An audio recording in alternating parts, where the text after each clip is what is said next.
Hello everyone, today I'm here to share with you another book haul. As always, a ton of books, a lot to talk about. Today's video is so kindly sponsored by Book of the Month, who I love and have worked with before, and hopefully will work with them again in the future. If you don't know, Book of the Month is a book subscription service where at the beginning of each month they have 5 book selections that you can choose from. They have so many different genres for you to choose from. They have a thriller, a romance, there's historical, they pick from literary fiction, and they always feature new releases every single month. And not only that, but they give you a lot of early releases, and they always try to feature debut authors as well. What's great about Book of the Month is not only their selections, because I do really love their selections, how they give you 5 different selections to choose from, but if you're a member, you can choose 1 book a month, and it's only $14.99.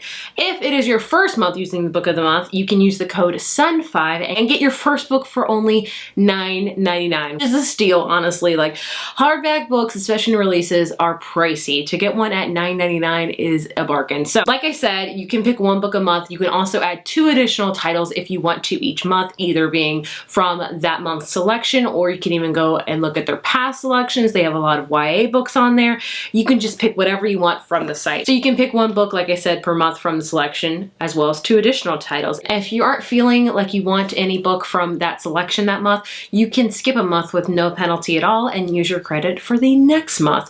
It's no secret, I love Book of the Month. I love their picks. They've introduced me to several authors that I don't think I would have never read if not for them. And I really love the genres they really feature and how they have early releases. I enjoy them a ton. If you want to learn more about Book of the Month and if you're interested in signing up, I will leave the link down below for you to use. Again, it's a great book service. I highly recommend them. I've been using them for years now and love a lot of their selections. So the first books I'm going to share with you are their June selections for, obviously, June. First up is my most anticipated, I would say, out of the selections for this month, and that is Home Before Dark by Riley Sager. This is his 4th novel. He writes a lot of mystery thrillers. This one is about this girl who, when she was young, she lived with her family in this really kind of creepy old mansion, and one night they kind of just run away because they saw a ghost, only she never believed it. Her dad definitely saw them.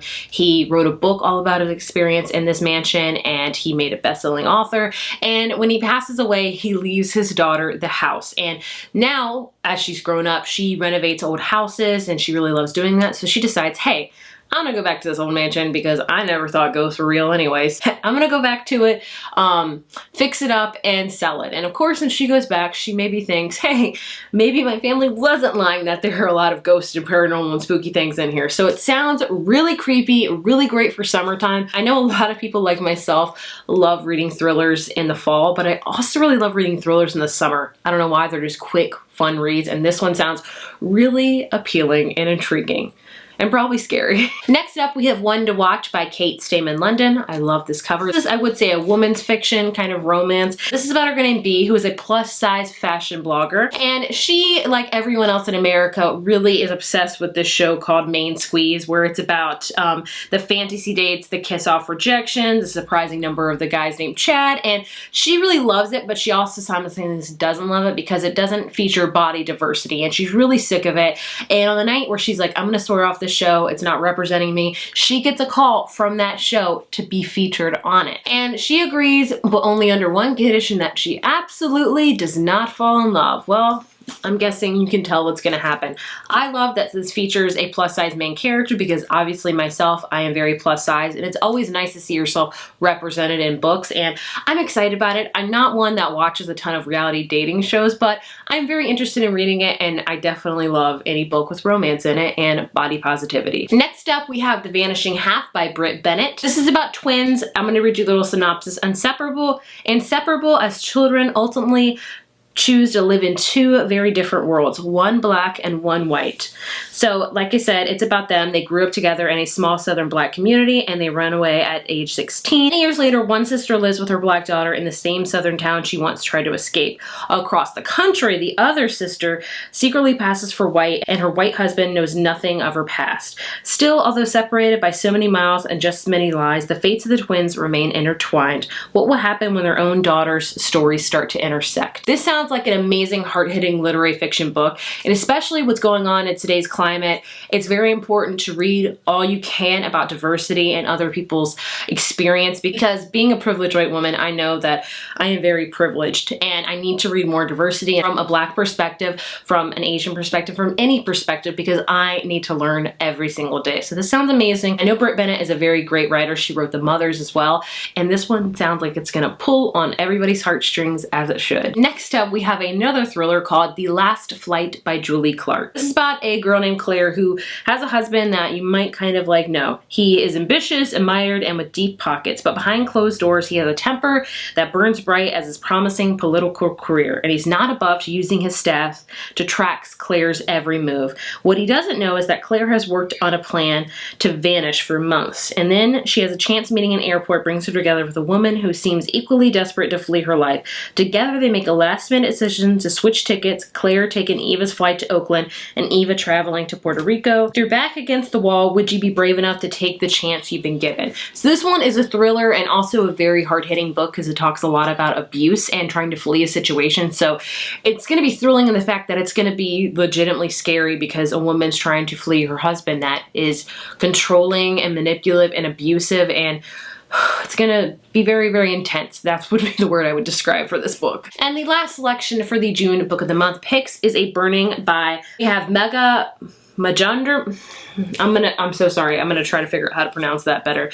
And this is a debut novel, and it's about three unforgettable characters who seek to rise to the middle class, to political power, to fame in the movies, and find their lives entangled in the wake of catastrophe in contemporary India. So this is about a Muslim girl from the slums. And we also have P.T. Sir is an optimistic gym teacher, and we also have Lovely, who is an irresistible outcast who wants to be a Bollywood star. It's about these three characters as they're trying to do different things, obviously after the catastrophe in India and all about that. So another literary fiction that's very, very important to read because it's about the Indian culture. So it's very, very important to read. Definitely very excited to read it. It's a debut author as well. So those are the 5 selections for Book of the Month for June. I'm very excited for all of them. So again, if you're interested in checking out Book of the Month, I will leave the information all down below. Use the code SUN5 to get your first month for only $9.99. Which again is a great price. Moving on to books I purchased. I purchased 4 books this month because I have no self-control apparently. The first book obviously being The Ballad of Songbirds and Snakes by Suzanne Collins. This is the newest book in the Hunger Games series. It's a prequel all about President Snow,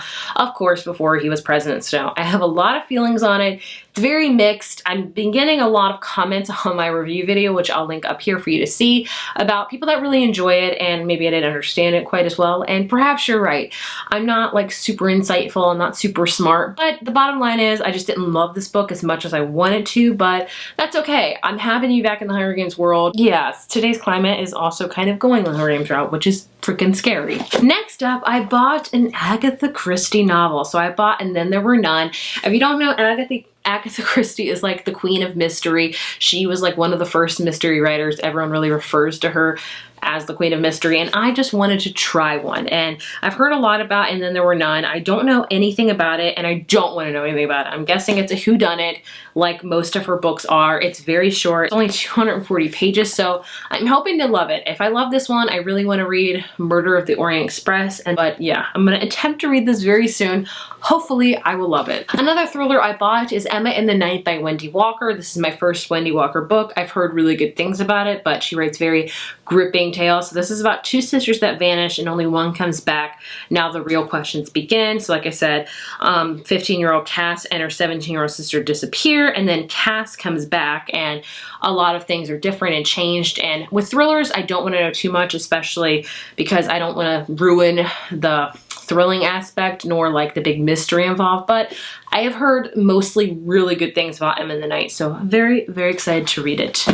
And the last book I purchased is The Deck of Omens by Christine Lynn Herman. This is the sequel to The Devouring Grey, which I totally forgot was coming out. I read The Devouring Grey last year, I think. I really enjoyed it. It's like a mixture of Vampire Diaries, Stranger Things, and Riverdale. So we have this town that has like kind of a paranormal aspect to it. We have these teenagers that have powers, and it's all very mysterious and elusive, but I really enjoyed The Devouring Grey. It's like a guilty pleasure read. I liked it, and I'm definitely excited to read the sequel and finale to it. I've heard really good things about this book, so I plan to read it hopefully soon, and as always I say, hopefully fall in love with it. Next up from St. Martin's Press, I have The Jane Austen Society by Natalie Jenner. This is a stunning book. I can't get over how gorgeous it is. So if you can't tell, this is obviously all about Jane Austen. It's about this after the Second World War. We have this English village, and these people come together to study Jane Austen. Charming and moving novel that explores the tragedies and triumphs of life, both large and small, and the universal humanity within all of us.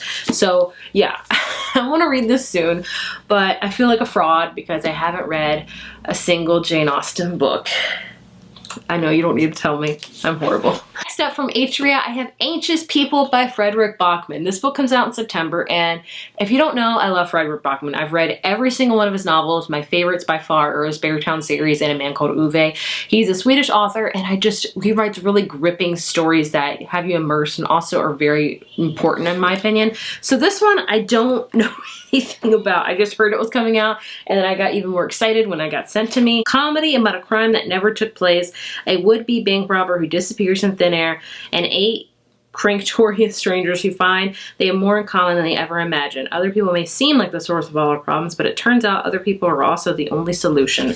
So I'm guessing this is probably going to be very funny because he writes a lot of funny, but he also really puts a lot of serious undertones in his books. So needless to say, I am stoked for this one. And then lastly, the last book I want to share with you is The Bone Crier's Moon by Katherine Purdy. I got this book in my, oh goodness, I want to say April, maybe May?